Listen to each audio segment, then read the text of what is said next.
안녕하세요. 메타버스 게임 엔진 기초라는 내용으로 강의를 하게 된 메타버스 게임학과 교수 이아현입니다.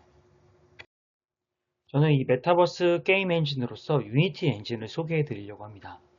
유니티는 2D, 3D 그래픽을 지원하는 다목적 게임 엔진입니다. 현재 세계에서 가장 많이 사용하는 게임 엔진으로서 한국어, 영어 모두 참고할 만한 자료가 굉장히 풍부합니다. 때문에 여러분들이 모르는 게 있으면 거의 키워드만 치면은 웬만한 자료는 있을 정도로 굉장히 개발 초기에 접근하기 쉬운 엔진이기도 합니다. 또한 멀티 플랫폼을 지원하기 때문에 하나의 프로젝트에서 모바일, 데스크톱, 콘솔 게임용으로 빌드를 할 수 있습니다. 이러한 특징을 크로스 플랫폼이라고 하는데 유니티는 아마 현존하는 모든 게임 엔진 중 가장 폭넓은 플랫폼을 지원하는 크로스 플랫폼 게임 엔진으로 저는 알고 있습니다. 먼저 유니티를 사용하기 위해서는 여러분은 먼저 해당 유니티 웹사이트에 들어가서 회원 가입을 해야 됩니다. 회원 가입을 해야지 라이센스라든지 다양한 유니티 허브라든지 이런 것들을 활용할 수 있습니다.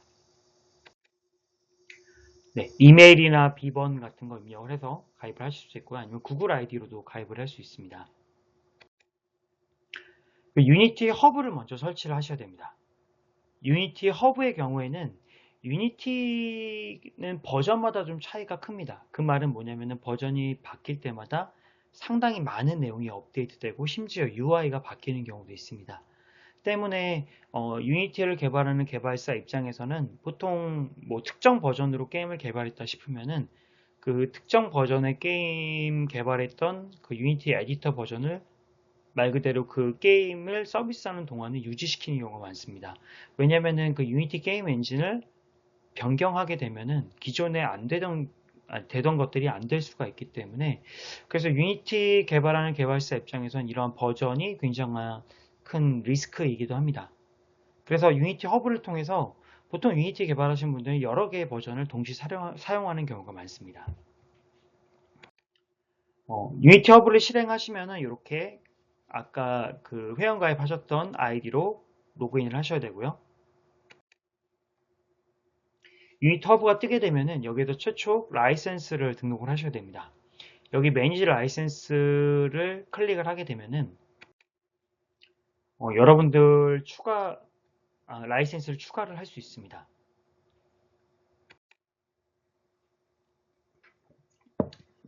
여러분들이 학생의 경우에는 그러니까 어떤 특정한 상업적 목적이 없는 경우에는 Get a Free Personal License를 사용하시면 됩니다. 해당 라이센스의 경우에는 여러분들이 학업을 위해서 교육적 목적으로 아니면은 한번 연습하는 목적으로 활용할 수 있는 라이센스이고 만약에 여러분들이 실제 유니티로 어떤 소프트웨어를 개발한 다음에 그거를 릴리즈 시켜서 어떤 스토어에 올린다거나 어떤 수익을 발생시켜야 된다면은 그때는 유료 라이센스를 활용을 하셔야 됩니다. 하지만 교육을 하는 목적으로는 라이센스가 공짜이다라고 보시면 됩니다. 그리고 특정 에디터 버전을 설치를 하셔야 됩니다. 다시 말씀드리지만 유니티 허브는 각종 다양한 버전의 유니티 에디터, 그러니까 유니티 게임 엔진 버전 같은 걸 관리하는 일종의 허브 기능이고요. 여기 인스톨즈라는 탭을 통해서 다양한 버전들을 설치를 할 겁니다. 여러분은 고민 안 하시고 여기서 가장 상단에 나오는 recommended 버전으로 설치를 해주시면 됩니다. 여기서 나오는 LTS, Long Term Support 버전 같은 경우는 유니티에서 장기적으로 지원을 하기 때문에 해당 버전을 사용하신다면은 큰 문제가 없으실 겁니다. 그리고 최신 버전일수록 새로운 기능들이 많이 제공되고 있기 때문에 만약에 처음 프로젝트 시작한다 하면은 가장 최신에 나온 LTS 버전을 사용하는 것을 추천드립니다. 그 다음 인스톨 버튼을 누르게 되면은 추가로 모듈 설치하는 것들이 굉장히 많이 나오게 됩니다.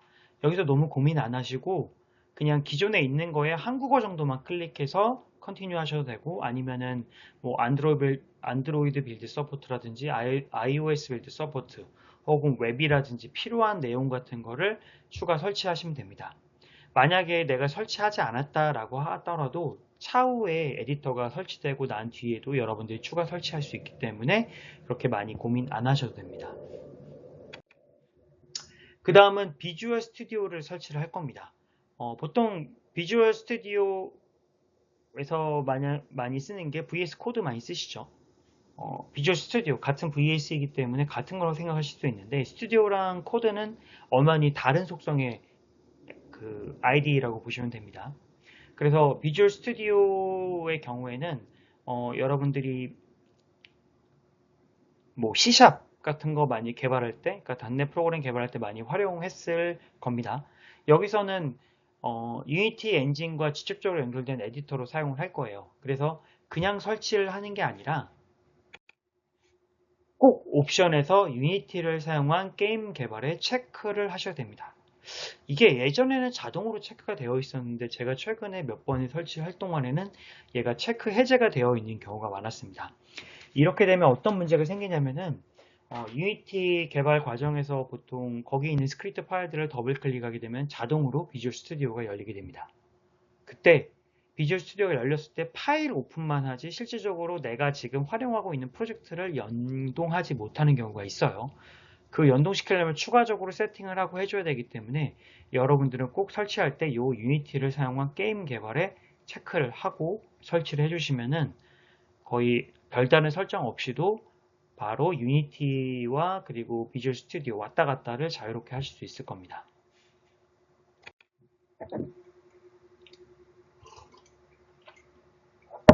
네, 그 다음은 상속과 재사용입니다.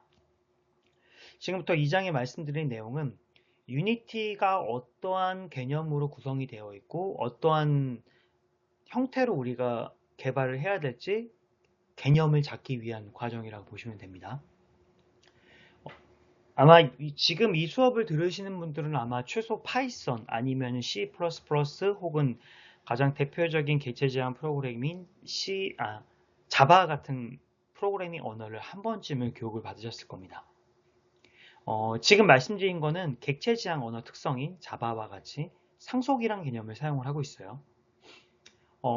이 상속이라는 거는 기존에 있는 코드, 부모 코드를 상속받아서 부모 코드가 가진 특성에 추가적인 어떤 뭐 변수라든지 함수만 추가하면은 새로운 클래스를 쉽게 만들 수 있죠.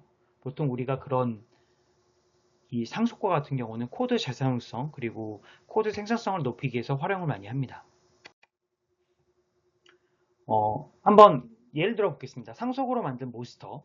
예를 들어 최초 부모 클래스가 몬스터이고 그 몬스터를 상속받은 오크라는 클래스가 있습니다.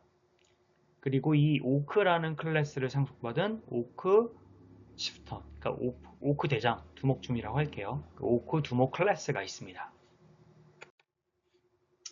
먼저 몬스터 클래스를 구현한다고 하면은 뭐 기본적인 인공지능이랑 애니메이션, 공격 방어, 물리, 기타 필수 기능들을 넣을 겁니다. 몬스터라면 가지고 있는. 그리고 여기에 이 몬스터 부모 클래스를 상속받은 오크 클래스의 경우에는 초록색이 PV이고 오크의 특유의 애니메이션, 오크의 고유의 스킬들이 추가가 될 겁니다.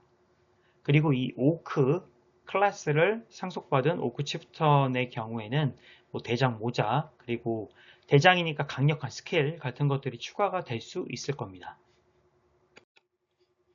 하지만 이러한 상속의 개념의 한계는 코드 재사용성이 제약이 됩니다. 어떤 말이냐면은 부모를 여러 개 계속 타고 가면은 그 뭐 예를 들어 손자 클래스의 경우에는 그러니까 부모의 자녀의 또 그 자녀의 자녀 클래스가 있죠. 손자 클래스면 그 자녀 클래스 그러니까 손자 클래스의 경우에는 부모와 그리고 조부모가 가진 속성을 가지고 있기 때문에 굉장히 조금만 수정해도 가지고 고유의 특성들을 가질 수 있습니다. 하지만 부모가 가지고 있는 속성들을 변경하거나 삭제할 때 좀 문제가 생깁니다. 그래서 그러한 재사용성에 좀 한계가 있어요.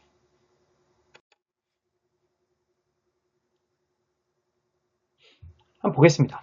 플레이어 클래스를 구현한다고 한번 해볼게요. 휴먼 클래스 기능 위에 새로 추가한 플레이어 기능들이 예를 들어 뭐 조작, 공격, 직업 같은 게 있다고 하겠습니다. 그리고 NPC 클래스의 경우에는 휴먼 클래스에서 NPC 같은 경우는 보통 물리나 체력 기능이 보통 없는 경우가 많잖아요. NPC는 물리적이지 않고 보통 고정되어 있거나 아니면 특정 공간을 돌아다니기 때문에 어떤 상호작용 같은 기능들이 좀 제한될 수 있습니다. 그것들을 제거를 해야겠죠. 휴먼 클래스를 상속받는다고 했을 때. 그 몬스터의 경우에는 또 기존의 휴먼 애니메이션이 아니라 몬스터 애니메이션, 그리고 기존의 물리 엔진이 아니라 몬스터만의 물리 엔진 같은 것들이 추가되어야지만 몬스터 클래스가 생성될 수 있을 겁니다. 그러니까 사실 휴먼이라는 어떤 동일한 부모 클래스를 가지고 있지만 그걸 상속받는 클래스들은 삭제하기도 추가하기도 그럴 가능성들이 있게 되는 거죠. 그래서 확장성이 좀 제한될 수밖에 없습니다. 그래서 결론 내자면은 상속에만 의존하면 오히려 기존 코드를 재사용하기 힘든 경우가 생길 수도 있다. 보통 재사용성이 늘어나긴 합니다. 그리고 부모 클래스는 자식 클래스에 공통적으로 필요한 기능을 구현하는데 나중에 이런 기능들이 충돌을 일으킬 수 있다. 그리고 이 상속에만 게임을 의존해서 개발하게 되면은 코드 재사용성이 제한되고, 그리고 기획자가 새로운 오브젝트를 만들 때마다 기존의 프로그래머에게 의존할 수밖에 없습니다. 그래서 유니티는 이러한 문제를 해결하기 위해 컴포넌트 패턴이라는 어떤 특수한 속성을 가지고 있습니다. 컴포넌트 패턴은 조립하는 개념이라고 보시면 돼요. 어떤 조립이냐? 레고 같다고 보시면 됩니다. 한번 볼게요. 먼저 컴포넌트라는 거는 하나의 그냥 모듈 같은 개념으로 생각하시면 될 것 같습니다. 하나의 기능. 예를 들어 컴포넌트 주머니에 폐, 아가미, 탯줄, 뿔, 식사 이런 다양한 컴포넌트들 각각 하나가 컴포넌트입니다. 이런 것들을 가지고 있고, 예를 들어 우리는 코뿔소라는 새로운 어떤 객체를 만들어 보겠다고 하겠습니다. 코뿔소라는 객체를 만들 겁니다. 그러면 이 코뿔소라는 객체를 만들 때 이 비어있는 코뿔소라는 빈 껍데기 객체에다가 폐, 다리, 식사, 뿔과 같은 컴포넌트를 추가를 하였습니다. 그 여기에 추가로 탯줄, 잠자기 느낌을 넣게 되면 일반적으로 지상 포유류들이 가지고 있는 속성들이죠. 아감이나 아니면은 날개라든지 지느러미 이런 건 없잖아요. 알라키도 없죠. 코뿔소만의 컴포넌트 객체를 생성을 했습니다.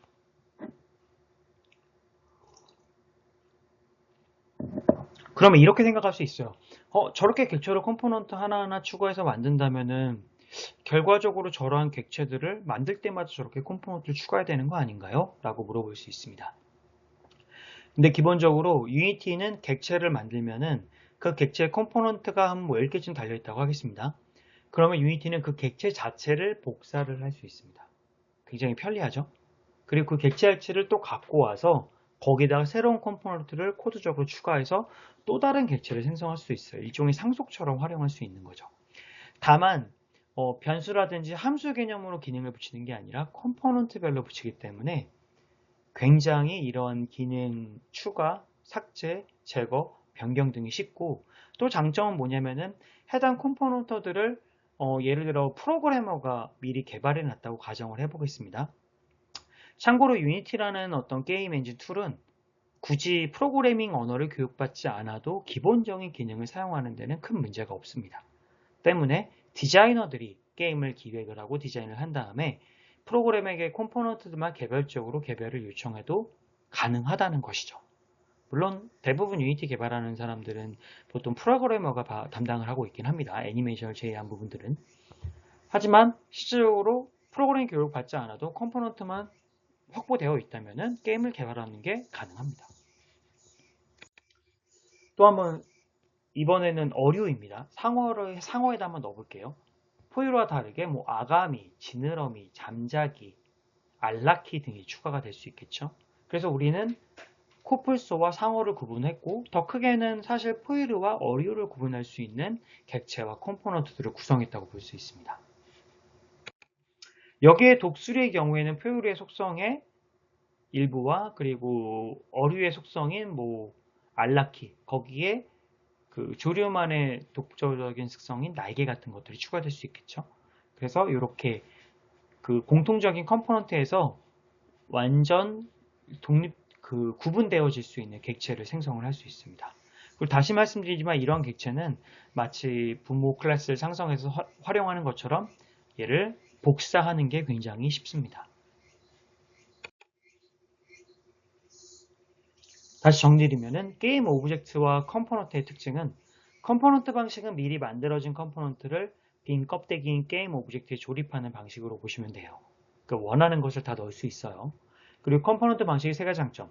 유연한 재사용성, 그리고 기획자의 프로그램의 의존도가 낮아지고 독립성 때문에 기능 추가 삭제가 매우 쉽습니다.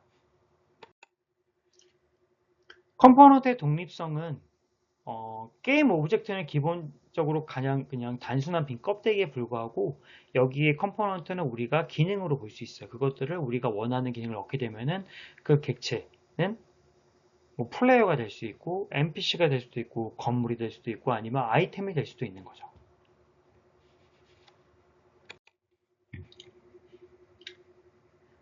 그럼 기본적인 그 오브젝트 객체의 컴포넌트를 한번 보도록 하겠습니다. 이거는 가장 많이 사용되는 컴포넌트를 말씀을 드립니다. 먼저 유니티에서 이런 오브젝트를 혹은 객체를 지칭할 때 우리는 게임 오브젝트라는 명칭을 사용합니다. 게임 오브젝트. 큐브 게임 오브젝트는 기본적으로 유니티 내에서 불러가서 쓸 수 있는 베이직 도형이라고 볼 수 있어요. 베이직한 도형. 여러분 파워포인트 하시면은 뭐 사각형, 삼각형, 선, 아니면 뭐 별 모양, 화살표 표형, 화살표 모형 같은 거는 우리가 기본 도형으로 불러올 수 있잖아요. 그거 가지고 새로운 형태의 어떤 이미지를 만들어낼 수 있는데 마찬가지로 큐브 게임 오브젝트는 유니티가 기본적으로 제공하고 있는 어떤 모델 형태라고 보시면 됩니다. 먼저 오브젝트라면 모두 다 가지고 있는 트랜스폼이라는 게 있습니다. 얘는 3차원 오브젝트의 위치와 크기, 회전 값들을 지정을 합니다. 그리고 메쉬 필터라는 게 있는데 이 메쉬 필터는 오브젝트의 외곽성을 지정을 해줍니다. 메쉬라는 개념을 간단히 말씀드리면은 우리가 거의 모든이라고 하면은 좀 틀린 표현이니까 대부분의 3차원 모델들은 메쉬로 이루어져 있습니다. 근데 그 메쉬의 형태가 삼각형입니다. 삼각형. 그러니까 예를 들어 지금 보시는 정육명체 큐브의 경우에는 실제로는 여기 지금 잘 그려질까 모르겠네요. 여기가 이렇게 삼각형 하나 잘 안 이루어지네요. 네. 그러니까 이렇게 삼각형 하나 그리고 삼각형 두 개로 해서 하나의 면을 이렇게 구성을 합니다. 1, 2 이런 식으로. 그러면은 총 이 육면체, 정육면체는 총 몇 개의 메쉬로 이루어져 있을까요? 네. 한 면에 두 개씩이니까 그쵸? 총 12개가 됩니다. 12개의 메쉬로 이루어져 있습니다. 메쉬는 이러한 삼각형 도형 하나를 일컫는 단어, 의미하는 단어라고 여러분이 생각하시면 됩니다. 그리고 이런 메쉬 필터는 이러한 메쉬들을 보관하고 저장하고 관리하는 컴포넌트라고 보시면 돼요. 그리고 메쉬 렌더러는 메쉬를 따라 색을 채우거나 아니면 그래픽 외형을 그리는 어떠한 개념의 컴포넌트, 기능의 컴포넌트라고 보시면 됩니다. 그 다음 박스 컬라이더. 여기서 박스라는 말을 빼면 컬라이드, 충돌하는 형태의 어떤 무엇이라고 보시면 돼요. 컬라이더라고 하는데 우리가 게임을 하면은 아바타가 우리가 조종하는 어떤 플레이어나 아바타가 이동하다가 벽을 만나면 이동하지 않죠. 그거는 벽이라는 객체와 우리가 조종하는 플레이어 객체 간의 충돌이 일어났기 때문에 더 이상 나갈 수 없는 겁니다. 반면에 얘가 벽이 아니라 공 같은 거라고 한다면 그 공을 밀고 플레이어가 앞으로 나갈 수 있겠죠. 이렇게 서로 객체들이 충돌할 때 그 객체들이 충돌하는 어떤 보호막 같은 게 있습니다. 무슨 말이냐면은 플레이어의 형태를 감싸고 있는 보호막도 있고 아니면은 사각형 형태의 그러니까 직육면체 형태의 보호막 혹은 그 3차원 구 형태의 보호막 같은 게 있습니다. 그럼 컴퓨터에서 충돌을 어떻게 하나? 각각 객체의 보호막끼리 서로 부닥치게 되면은 예를 들어 이런 객체가 있다고 할게요. 제가 좀 마우스로 그려서 그림이 좀 이상합니다. 이런 동그란 형태의 보호막이 있다고 한다면은 이 객체가 어떻게 서로 충돌하나? 이 보호막이 서로 이렇게 닿았을 때 맞닿는 부분을 알게 되겠죠? 이 맞닿았을 때 서로의 객체가 충돌했구나라고 인지를 하게 됩니다. 컴포넌트 추가는 이따 한번 우리가 같이 실습으로 해볼 건데 먼저 말씀드리면은 add 컴포넌트를 통해서 우리가 추가를 할 수 있습니다. 여기에 이 버튼, 지금 여기 있는 버튼이 바로 Add Component 버튼이고, 이 버튼을 누르게 되면은 유니티가 기본으로 제공하고 있는 컴포넌트를 볼 수 있고, 거기에서 우리가 어떤 키워드를 넣어서 검색을 할 수 있습니다. 아니면 우리가 스크립트 형태의 컴포넌트를 새로 생성할 수도 있고, 또 아니면 남들이 만들어 놓은 컴포넌트를 우리가 추가를 할 수도 있어요. 그때는 유니티에서 앱스토어를 통해, 에셋스토어, 앱스토어가 아니면 에셋스토어입니다. 에셋스토어를 통해서 우리가 다른 사람이 만든 것을 다운로드 받아서 설치를 할 수 있습니다. 참고로 유니티에서는 이거를 에셋이라고 하는데, 에셋은 보통 자산 이런 거를 말하잖아요. 유니티의 에셋이라고 하면은 이렇게 모듈 형태일 수도 있고, 아니면 이렇게 모듈들이 모인 컴포넌트의 모임일 수도 있고, 아니면 컴포넌트를 적용한 어떤 객체의 형태일 수도 있고, 아니면은 우리가 바로 가져다 쓸 수 있는 뭐 빌딩이나 지형, 아니면 가로수 그런 모델일 수도 있습니다. 그런 것들을 모두 그냥 에셋이라고 합니다. 유니티 에셋 스토어는 그런 것들을 우리가 뭐 공짜인 것도 많고, 뭐 보통 $100 이하로 우리가 구매를 해서 사용을 할 수가 있습니다. 굉장히 좋은 것은 그런 에셋스토어에서 우리가 돈을 내고 구매하거나 혹은 무료로 다운로드 받는 애들은 기본적으로 라이센스가 풀려 있어요. 그래서 우리가 그냥 구매만 하게 되면 해당 라이센스를 가지고 실제적으로 상업적 프로그램을 만들더라도 문제가 되지 않습니다. 물론 꼼꼼히 확인을 해볼 필요는 있습니다. 각각의 에셋이 갖고 있는 라이센스를 추형적으로 다시 확인해 볼 필요는 있지만 기본적으로 다 제공된다. 그래서 1인 개발자에겐 굉장히 좋겠죠. 1인 개발자는 게임의 속성이나 프로그램 어떤 디자인만 하고 구체적인 모듈이나 기능들을 에셋스토어에서 그냥 구매를 한 다음에 그 컴포넌트를 객체에 붙여서 그 객체들을 구성해서 릴리즈 시키면 그대로 프로그램이 되는 겁니다. 그래서 유니티가 세계에서 가장 많이 활용되는 이유는 제가 볼 때는 크게 두 가지라고 봅니다. 정말 많은 에셋들이 존재합니다. 그리고 그런 에셋들을 그냥 에셋 스토어에서 클릭하는 것만으로, 클릭한 3-4번만으로도 내 프로젝트에 가져올 수 있고 바로 적용을 할 수 있어요. 뭐 기존의 프로그램 하게 되면 버전 맞춘다, 라이브러리 맞춘다, 뭐 한다 막 계속 되게 많은 절차를 겪지만, 여기서는 그냥 에셋 스토어에서 구매해서 가져와서 적용하기가 굉장히 빠르게 됩니다. 그 두 번째는, 보통 우리가 게임 엔진 얘기하면은 언리얼과 유니티를 많이 얘기를 합니다. 보통 언리얼은 유명한 게 우리가 많이 들어봤던 대작 게임들, 굉장히 고퀄리티의 영상의 게임들 있죠? 이런 것들이 보통 기본적으로 언리얼로 제작을 합니다. 그래서 언리얼이 많이 사용될 것 같지만 실제로는 굉장히 캐주얼한 게임들, 그리고 여러분들이 안드로이드나 혹은 iOS에 사용하는 수많은 어플리케이션들, 그리고 심지어 웹 프로그래밍까지 전부 유니티로 많이 활용을 하기 때문에 유니티의 사용성이 훨씬 높습니다. 그래서 개발자가 많다는 것, 사용하는 사람이 많다는 것은 즉 어떤 의미냐면은 관련된 개발 자료가 많이 축적되어 있음을 의미를 합니다. 그래서 저는 뭐 언리얼을 다루진 않지만 언리얼과 유니티 중에 뭐 예를 들어 특정한 게임을 목적으로 개발을 한다 하면은 사실 그 게임의 속성에 맞게 캐주얼한 게임이면 유니티, 아니면 좀 무겁고 고해상도의 게임이다, 뭐 지형이 되게 넓다 이러면 언리얼을 선택하는 게 맞을 겁니다. 하지만 그게 아니라 일단 두 개가 뭐가 좋은지 모르겠고 나는 일단 잘 모르니까 게임 엔진 배워보고 싶어 한다면은 유니티가 가장 좋은 선택일 겁니다. 왜냐면 언리얼은 유니티보다 배우기가 어렵다고 말씀드리진 않겠습니다. 하지만 확실한 거는 배울 때 여러분이 구글링을 하겠죠. 구글링을 했을 때 접하는 자료의 개수는 비교도 되지 않습니다. 특히 국내의 경우에는 언리얼보다 유니티 개발자들이 압도적으로 많기 때문에 유니티 개발에 관련된 자료를 찾기 쉽습니다. 또한 차후 나중에 취업을 하실 때 물론 게임 회사마다 차이가 있을 겁니다. 뭐 게임 회사는 특정한 엔진을 사용하기 때문에 그 엔진에 맞춰서 필요한 개발자를 뽑겠지만, 그게 아니라 뭐 요새 디지털 트윈 많이 들어보시죠? 디지털 트윈이라든지 뭐 스마트 시티, 아니면은 뭐 XR, VR, AR 이런 관련된 어떤 개발을 하는 개발사이다. 거의 90% 이상이 유니티를 사용하고 있을 겁니다. 그래서 유니티를 알고 있는 것이 가장 확장성이 좋다라고 말씀을 드리고, 그리고 저도 메타버스용 게임 엔진으로는 유니티를 선택하는 것이 유리하다라고 생각을 합니다. 다시 또 내용으로 들어가서 컴포넌트를 추가하거나 삭제하는 것도 굉장히 쉽습니다. 여기 삼각형 3개 눌러서 리무브 컴포넌트 하게 되면 컴포넌트가 삭제가 될 수 있어요.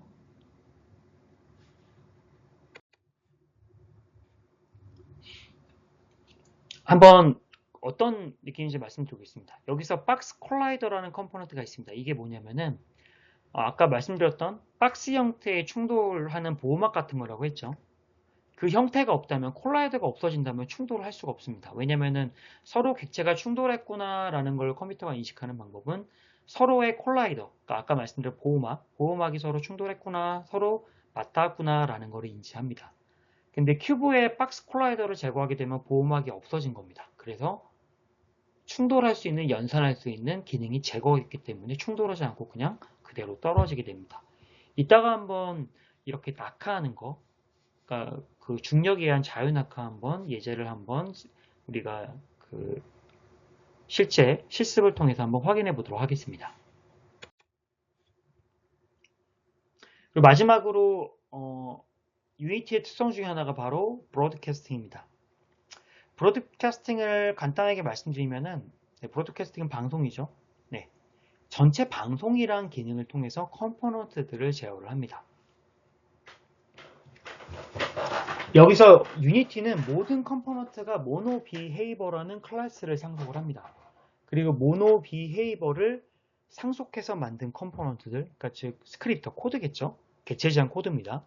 그런 코드들은 예를 들어 이러한 기능을 실행해 주세요 라고 유니티에서 방송을 하면은 유니티 프로젝트 실행하는, 지금 현재 실행하고 있는 프로젝트의 모든 컴포넌트에 모노 비헤이버가 있는 클래스들은 각각의 그 기능을 실행해 버립니다. 그러니까 예를 들어 뭐 init이라는 함수가 있다고 가정을 한번 해보겠습니다. init이라는 함수가 있고 모든 init이라는 함수가 이 모노 비헤이버 클래스를 상속받은 애들이 초기화시키는 기능으로 다 사용을 한다면은 브로드캐스팅 할 때 init 브로드캐스팅 실행해 주세요 하면은 개수 이런 거 판단하는 게 아니라 그냥 유니티에 존재하는 모든 컴포넌트의 init을 그냥 실행해 버리는 겁니다. 이것을 통해서 우리는 뭐 컴포넌트가 처음 생성됐을 때, 그리고 컴포넌트가 루프 중에 어떤 실행을 할지, 어떤 이벤트가 발생할 때 어떤 실행을 할지를 제어를 할 수가 있어요. 그리고 이거는 방송, 브로드캐스팅이기 때문에 일방통행입니다. 우리가 방송할 때 우리가 뭐 예를 들어 예전에는 안테나를 많이 썼는데 안테나로 뭐 KBS 방송을 보고 있으면서 우리가 KBS에다가 바로 메시지를 쏘지 않잖아요. 그러니까 쌍방 방송이 아니잖아요. 쌍방으로 메시지를 보내는 게 아니라 일방적으로 메시지를 보내는 방식입니다. 그래서 아까 말씀드린 모노비헤이버에서 있는 클래스들은 유니티의 브로드캐스팅, 그러니까 일방적인 메시지를 받아서 그 메시지에서 그 메시지가 어떤 걸 실행하라고 하면은 그 어떤 기능 중에 내가 갖고 있는 기능만 실행하고 나머지는 그냥 무시해버리는 형태가 됩니다.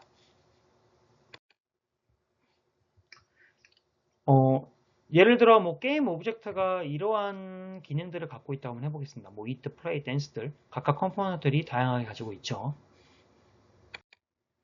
이때 방송을 합니다. 댄스만 실행해 하면은 여기서 다 돌면서 댄스를 찾아서 실행하는 게 아니라 얘네 모든 애들이 댄스를 실행해라는 명령을 다 받습니다. 각각. 그리고 댄스를 갖고 있는 애들만 서로 그 댄스 기능을 실행하는 겁니다. 아닌 애들은 무시하고. 편리하겠죠? 네.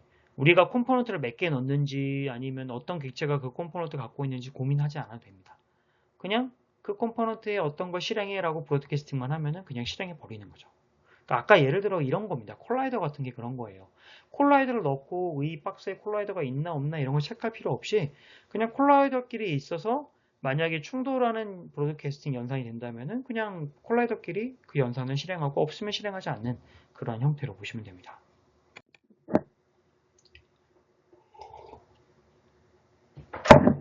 기본적으로 유니티는 스타트, 업데이트, 뭐 온 치고 엔터 같이 많이 사용하는 이러한 브로드캐스팅 메소드들이 있어요. 아마 유니티를 배워 나가시면서 이런 것들 하나하나 배우시게 될 겁니다. 간단히 말씀드리면은 스타트는 시작할 때, 그러니까 컴포넌트가 처음 생겨날 때 그 동작하는 거라고 보시면 되고, 업데이트는 매 프레임마다 실행이 됩니다. 매 프레임마다 한 번씩 꼭 실행이 된다고 보시면 돼요. 그럼 프로젝트를 한번 생성해 보겠습니다. 그럼 여기 부분은 일단 제가 강의자로 하고 실습 들어가서는 제가 직접 보여드릴게요. 먼저 유니티 허브죠. 허브 실행하게 되고 프로젝트 탭에 가면 아무것도 없겠죠. 여기서 뉴 프로젝트 클릭하면 됩니다. 유니티 허브 실행하고 뉴 프로젝트. 그 다음에 다음과 같이 뉴 프로젝트가 뜨게 되면은 3D로 한번 골라볼게요. 2D 기능도 있는데 우리는 일단 3D만 해보도록 하겠습니다. 그리고 여기 1번에 프로젝트 네임을 한번 지정을 해봅시다. 그리고 로케이션은 그대로 고정을 해도 상관없습니다. 그리고 Create 프로젝트를 클릭을 하겠습니다. 그럼 다음과 같이 프로젝트가 생성되고 실행되어서 이렇게 화면에 표시됩니다. 이제 실습을 통해서 하나하나씩 한번 확인해 보도록 하겠습니다. 네, 우리 한번 전체적으로 살펴보도록 하겠습니다. 먼저 저는 My First Unity라는 프로젝트명으로 생성을 했어요. 그래서 이렇게 표시가 됩니다. 그리고 기본적으로 아무것도 건드리지 않았다면 이러한 UI 형태를 띠고 있어요. 한번 창부터 하나하나씩 보겠습니다. 먼저 하이라키 창. 하이라키 창은 여기에 기본적으로 라이트랑 카메라가 있죠. 라이트랑 카메라가 있습니다. 예, 카메라. 이 두 개가 되어 있는데 유니티 프로젝트 내에 존재하는 어떤 객체들을 보여주는 창이라고 볼 수 있어요. 나열로 해놓은 형태입니다. 그래서 하이라키 창이에요. 그 다음 두 번째, 여긴 씬, 애니메이터, 게임 있는데 일단 애니메이터는 보지 말고 게임하고 씬만 한번 보도록 할게요. 먼저 씬 창은 우리가 자유롭게 이동하면서 배치시킨 객체를 볼 수 있어요. 그리고 게임 창은 이 카메라 있죠? 카메라가 보고 있는 화면을 보여주는 창입니다. 그래서 우리가 플레이를 하게 되면 실제 카메라가 보고 있는 화면이 나오게 됩니다. 그리고 여기 밑에는 프로젝트라는 콘솔 창이 있습니다. 프로젝트는 아까 말씀드린 에셋 말씀드렸죠? 에셋. 유니티에 존재하는 어떤 모델이나 텍스처나 어떤 컴포넌트들은 다 에셋 개념으로 들어가 있다고 말씀드렸죠? 에셋이 존재하고 그리고 외부에 어떤 이 에셋 덩어리들을 갖고 올 수 있는 패키지라는 개념이 있어요. 그런 패키지들을 관리하는 패키지 창이 있습니다. 우린 기본적으로 이 에셋 창에서 많이 작업을 할 거예요. 그러니까 여기에 우리 일종의 파일 탐색기처럼 필요한 파일들을 저장하고 가져오고 드래그하고 참고로 외부 윈도우와 드래그해도 작동이 됩니다. 그래서 이 창을 많이 쓰게 되실 거고 콘솔 창 나중에 에러나 디버그를 할 때 활용할 수 있습니다.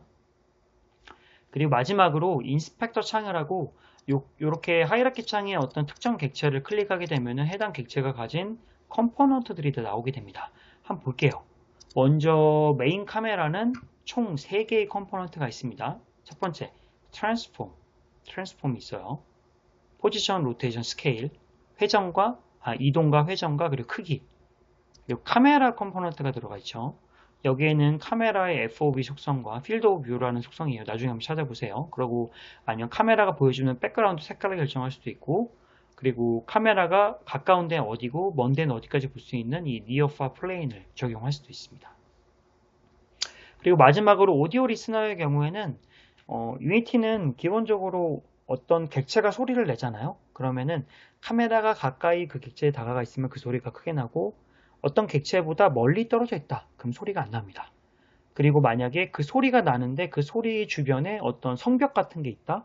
그러면은 주변 객체를 통해서 소리가 또 묻히게 할 수 있는 또 그런 라이브러리를 제공하기도 합니다. 굉장히 편리하죠.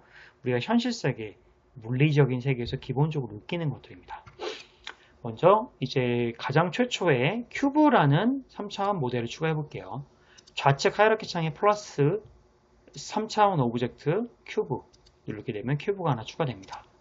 먼저 큐브를 하이라키 창에서 클릭하고 F2를 누르게 되면 이름을 바꿀 수 있습니다. 저는 마이 큐브라고 바꿔볼게요. 그 다음에 마이 큐브를 더블 클릭하게 되면 이렇게 바로 포커스가 됩니다. 확대가 되죠. 그리고 신창에서 참고로 신창입니다. 신창에서 휠을 하게 되면 줌이 줌아웃이 되고 좌 버튼을 누르고 이동하면은 이동, 우 버튼을 누르고 커서 움직이면 회전, 휠 버튼을 누르고 움직이면 이렇게 약간 끌리는 형태로 이동할 수 있습니다. 네, 아시겠죠? 그리고 여기에 보면 축이 나옵니다. 여기에 Y축을 누르면은 Y축에서 내려다보는 거, G축에서 쳐다보는 거, X축에서 쳐다보는 거, Y축에서 내려다보는 거. 이거는 직접 해봐야지 여러분이 아마 감이 오실 겁니다. 그리고 이거 보면은 기본적으로 여기 있는 게 회색으로 된 게 지표면이라고 보시면 되고 위에가 하늘이겠죠? 그러면은 실제 좌표계가 어떻게 되는지 한번 확인해 볼게요. 좌표계가 어떻게 되는지. 먼저 지표면에 해당하는 표면은 X지축으로 만들어져 있어요. 그래서 X지축에 놓여진 평면이 바로 바닥면이라고 볼 수 있습니다. 그리고 Y축은 우리 일종의 고도 같은 개념입니다. 지상하고 높이를 제공하는 그러한 개념으로 보시면 됩니다.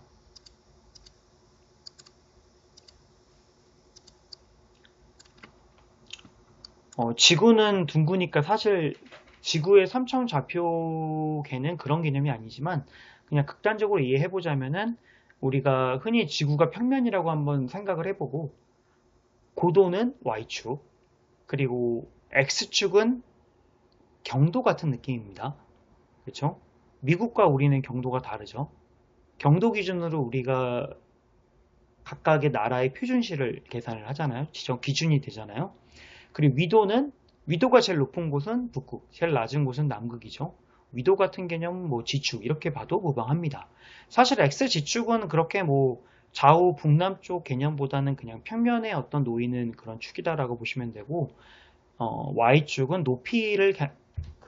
높이를 가지고 있는 개념이다라고만 이해를 하셔도 됩니다. 여기 한번 큐브 클릭하게 되면은 이렇게 컴포넌트가 나옵니다. 한번 다 닫아놓고 한번 볼게요. 굉장히 많죠? 기본적으로 많이 있습니다. 먼저 트랜스폼, 그 메쉬 필터, 큐브라는 메쉬를 가지고 있죠. 그 다음에 메쉬 렌더러, 큐브를 렌더러하기 위한 어떤 속성들이 들어가 있어요. 그 다음에 콜라이더가 기본적으로 주어집니다. 콜라이더가 기본적으로 주어집니다. 그 다음 우린 플레인을 한번 추가해 볼게요. 플레인 3D 오브젝터에 플레인 있죠? 플레인은 두께감이 없는 그냥 일종의 2차원 면이라고 보시면 여기 3차원 공간이기 때문에 3차원 그냥 사각형? 평면이라고 보시면 됩니다. 두께감이 없는. 물론 여기서 Y축의 값을 올리면 이게 올라갈까 모르겠네요. 한번 해볼게요. 평면이라면 안 될 것 같기도 한데 네. 평면이기 때문에 Y축의 값을 올려도 올라가지 않네요. 네. 만약에 이런 두께가 있는 어떤 매트를 쓰고 싶다 하면은 큐브를 만들면 되겠죠. 한번 해볼까요? 플레인 대신에 매트를 한번 만들어 보겠습니다. 플레인 지우고 마이 큐브 한 다음에 컨트롤 C, 컨트롤 V 하게 되면은 이렇게 자동으로 복사가 됩니다. 여기다가 이거는 매트라고 한번 해볼게요. 매트리스의 그 매트의 개념입니다. 근데 안 보이죠? 마이큐브와 매트가 지금 동일한 형태이기 때문에 안 보이는 것 뿐입니다. 여기서 매트를 구분짓기 위해서 여기 Y축, 매트를 클릭하고 인스펙터 창에 가서 Y축에서 이렇게 화살표로 위치를 바꿔볼게요. Y축으로 올리면 올라가고 내리면 내려가죠. 그리고 우리가 숫자로 입력할 수 있습니다. Y는 0에다가 한번 놔둬볼게요. 0에다 뒀습니다. 그럼 위에 얘는 약간 높게 해야겠죠. 얘는 2 정도로 할게요. 그리고 XY 표시는 전부 다 00에 놔봅시다. 매트도 00. 네, 매트를 놓겠습니다. 그 다음에 매트를 아까 플레인처럼 쓰고 싶으면은 X축의 스케일을 늘리면 됩니다. 10으로 한번 해볼까요? 그리고 Y축의 스케일도 늘리면 됩니다. 10. 그러면 어떻게 됐죠? 네, 평면처럼 됐죠? 매트리스가 너무 두꺼워 하면은 0.01이라고 할 수도 있어요. 이러면 거의 플레인과 비슷하죠. 두께가 얇아져서. 아니야, 얘는 너무 얇아. 그러면 0.1로 하셔도 됩니다. 네. 대략 소수 한 5개짜리 정도까지는 유효하니까 6개짜리 하면은 좀 정확도가 낮아질 수 있습니다. 참고로 얘는 플러트형이기 때문에 정확도가 높지 않은 소수점 자리라고 보시면 돼요. 그래서 보통 한 2~3자리 정도까지만 쓰시지 5자리를 초과하는 값을 사용하시는 건 좋지 않습니다. 네. 마찬가지로 얘도 콜라이더가 있죠. 그러면 실행을 어떻게 하냐? 이 플레이 버튼으로 실행할 수 있습니다. 플레이. 그렇게 되면은 씬창이 게임창으로 바뀌면서 이렇게 플레이가 되게 됩니다. 네, 이번에는 여기다가 한 가지 한번 넣어 보겠습니다. 큐브가 이동할 수 있도록 한번 해볼게요. 한번 플레이 다시 눌러보면은 플레이 그리고 그러면은 공중에 떠 있죠. 우리가 알고 있는 물리 세상에서는 이렇게 공중에 떠 있는 거는 없죠. 뭔가 다 움직임을 가지고 있어야 돼요. 로켓처럼 뭐 어떤 뭐 불을 뿜는다든지 아니면 새처럼 날개를 짓던가 아니면 최소한 뭐 실로 연결되어 있던가 그런 게 없으면 사실 공중에 떠 있을 수 없죠. 이 플레이 버튼을 다시 클릭하게 되면 다시 멈추고 신창으로 돌아옵니다. 한번 이 마이 큐브라는 속성에다가 리지드 바디라는 걸 한번 볼게요. 리지드 바디, RIGI 하면은 여기 무슨 핵연료 물질 뭐 그런 비슷한 느낌이죠. 리지드 바디라는 게 있습니다. 이렇게 컴포넌트를 추가할 수 있어요. 다시 한번 해볼게요. 여기 삼각형을 누르고 리무브 컴포넌트를 할 수 있어요. 다시 최초 컴포넌트가 총 4개가 있었죠. 이 매트리얼 빼고 이 매트리얼 개념은 오늘 다루진 않겠습니다. 총 4개에서 add 컴포넌트를 누르고 아까처럼 다시 RIGI 출리면 리지드 바디 나옵니다. 클릭하면 이렇게 추가가 됐죠. 다시 또 지울 수도 있고 참고로 매트는 없어요. 마이 큐브에만 있습니다. 그쵸?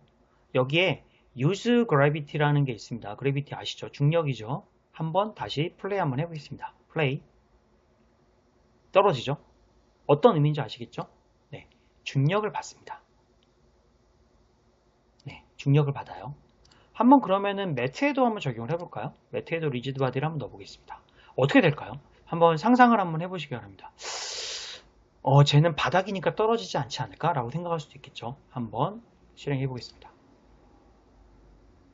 어떻게 되죠? 신창으로 볼게요. 네, 신창으로 보면은 계속 떨어지고 있죠? 네, 끝없이 추락하고 있습니다. 다시 볼게요. 마이 큐브 하고 왜 이렇게 되는지 아시겠죠? 네, 그 유니티에는 기본적으로 지금 보시는 요 수만이 넓은 사실 수만이 넓지는 않습니다. 대략적으로 한 크기는 뭐 70만 정도 돼요. 참고로 그 수치는 여기 트랜스폼의 수치고 70만 정도 크기를 가진 맵인데 보통 게임에서는 이 맵의 1 단위를 그냥 미터 단위로 씁니다. 그래서 사람의 경우에는 보통 한 1.7, 1.6의 높이값을 가지고 있다고 보시면 돼요. 참고로 저는 키가 작으니까 그런데 크신 분들은 1.8, 1.9라고 생각할 수도 있겠죠. 그 정도 캐릭터 크기를 갖고 있는다고 보시면 되고 근데 이 공간 자체는 아까 우리가 지금 여기 Y축을 0으로 줬잖아요. 플레인을 0 밑에도 존재합니다. 위도 존재하고 밑에도 존재하고 때문에 이 밑에 하는 존재가 다 공허한 판이기 때문에 그냥 떨어질 수밖에 없는 거죠. 그래서 당연히 우리가 지형으로 생각하는 부분들은 보통 리지드 바디를 사용하지는 않습니다. 굳이 쓰진 않고 만약에 쓴다면은 이 유즈 그래피티를 꺼주면은 되겠죠. 네. 그러니까 중력을 사용하지 않으면은 더 이상 떨어지지 않는데 지금 이 떨어졌던 이유는 왜 그러느냐? 이 지금 서로 충돌이 일어났기 때문에 밀어버린 거예요. 그래서 그 미는 힘이 작동해서 같이 떨어지고 있는 거라고 보시면 돼요. 그래서 이 플레인의 경우에는 리지드 바디를 없애주는 게 좋겠죠. 다시 플레이하게 되면 아까처럼 지형에 떨어진 큐브가 될 겁니다. 한번 그럼 이번에는 큐브를 좀 다르게 이동 한번 시켜볼게요. 여기에 마이 큐브를 선택한 상태에서 여러분 키보드에 Q 버튼을 한번 눌러보겠습니다. Q 버튼. 그러니까 키보드 Q입니다. 아무것도 안 일어나죠? 이번에는 W. 여기가 바뀌었죠? 다시 Q. 손이 됐고 W. 이동이 됐습니다. 그렇죠? 여기를 클릭해도 되지만 보통 여러분들이 활용하실 때는 마우스를 쓰시기 때문에 왼손으로는 그리고 오른손잡이의 경우에는 아닙니다. 오른손잡이도 보통 왼손잡이도 마우스를 오른손 그리고 키보드 왼손으로 쓰실 것 같아요. 저는 오른손잡이를 잘 모르겠네요. 네, Q, W로 이렇게 단축키를 바꾸시면 돼요. 그럼 밑에 건 뭐냐? 하나씩 다 올라갑니다. Q, W, E, R, T, Y 뭔가 형태가 바뀌죠? 하나씩만 해보겠습니다. 먼저 얘는 아무것도 없을 때 드래그 형태로 보시면 되고요. Q, 얘는 화살표가 있죠? 이동을 제어할 수 있어요. 참고로 여기 보시면 트랜스폼의 포지션 값이 바뀌는 걸 확인할 수 있습니다. 여기서 바꿔도 되고 이렇게 끌어서 바꿔도 된다 라고 생각하시면 돼요. 그 다음에 요거 회전, 요거는 회전 값이에요. 로테이션 값이 바뀌죠. 각각의 축. X, Y, G축은 전부 다 고정된 색깔을 사용됩니다. Y축은 녹색, X축은 빨간색, 그리고 그 G축은 파란색으로 사용되니까 원하는 축의 회전을 돌리실 때 사용하실 수 있어요. 그쵸? 한번 비스듬하게 만들어 보겠습니다. 여기서 바꾸셔도 돼요. 그리고 이번엔 요거 한번 해볼게요. 얘는 스케일링입니다. R이죠, 얘는. R 스케일링. 파란색을 누르면은 어떻게 되죠? G축이 바뀌고 여기 녹색을 하게 되면 Y축의 스케일, 크기가 바뀝니다. 다 바꾸고 싶다면 중간을 눌러서 오른쪽, 왼쪽, 오른쪽, 왼쪽 하면은 크기가 정비례로 바뀌게 됩니다. 다시 스케일은 1로 한번 바꿔볼까요? 1로 한번 줄여볼게요. 근데 이렇게 디테일하게 조정하기가 안 되니까 그냥 스케일 이렇게 1로 입력을 하셔도 되고, 나중에 배우시면 알겠지만 스크립트를 추가해서 스크립트에서 이런 사이즈, 트랜스폼의 값들은 여러분들이 코드로 바꿔주실 수 있습니다. 이 상태로 한번 떨어뜨려 볼까요? 어떻게 되나? 꽂혀버릴까요? 아니면은 어떤 물리 동작을 하게 될까요? 한번 보겠습니다. 어떻게 되죠? 네. 다시 한번 해볼게요. 좀 높여볼게요, 이번에는. 효과를 알기 위해서 아주 많이 높이도록 하겠습니다. 그리고 떨어뜨릴게요. 네. 뭔가 불규칙하게 이동하죠. 이게 아마 물리 엔진에 적용된 거기 때문에 항상 동일한 형태로 떨어지네요. 네. 직무유체니까 거의 동일한 형태로 떨어지게 됩니다. 얘를 좀 더 많이 생성하게 되면 쭈루루 떨어질 수 있겠죠. 네, 그런 것도 되게 쉽게 할 수 있습니다. 그럼 이렇게 왜 떨어지느냐? 그거는 바로 이 박스 콜라이더라는 애 때문입니다. 박스 형태의 콜라이더가 씌워져 있어요. 여기 보시면은 신창에 가보면은 콜라이더를 클릭하는 순간 여기 콜라이더 형태가 나옵니다. 박스 형태가 나와요. 그리고 이 박스를 조절할 수도 있어요. 그쵸? 콜라이더를 우리가 수정할 수도 있습니다. 녹색이죠? 네. 이렇게 한번 바꿔볼게요. 한쪽만 늘려볼까요? 헷갈리니까. 이렇게 한번 바꿔볼게요. 이렇게 하고 한번 게임에서 다시 한번 실행 한번 해보겠습니다. 별 차이가 없네요. 다시.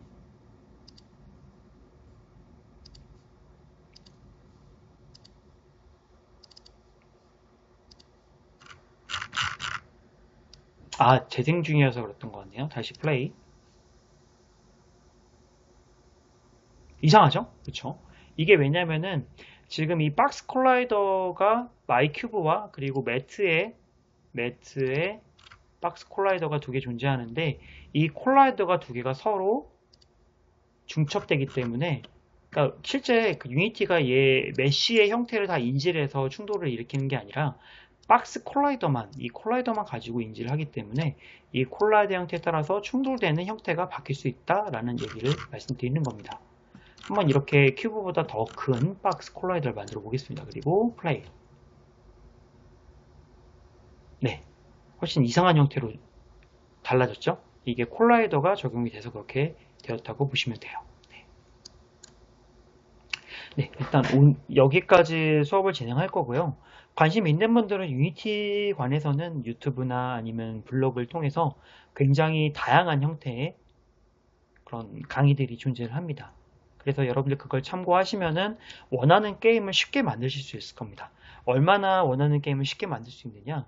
실제로 저희 학과 학생들 대상으로 유니티를 처음 가르친 학기에 꽤 괜찮은 퀄리티의 게임들 결과물을 학생들이 진행을 하였습니다. 그 가장 마음에 들었던 한 팀의 경우에는 제가 알기로는 그 학생 모두 다 유니티를 처음 사용했던 학생이고, 실제로 처음 수업 때는 기본적인 거를 잘 몰라서 질문했었던 학생입니다. 근데 기말 때는 실제 저런 프로그램이 나와도 사람들이 다운로드 받아서 한번 해보겠는데 했을 정도의 퀄리티를 가진 게임을 개발을 하였습니다. 그래서 유니티가 접근하기 굉장히 쉬우니까 게임 혹은 3차원 어떤 컨텐츠 개발에 관심 있는 분들은 한번 유니티를 배워보시는 것을 추천을 드리겠습니다.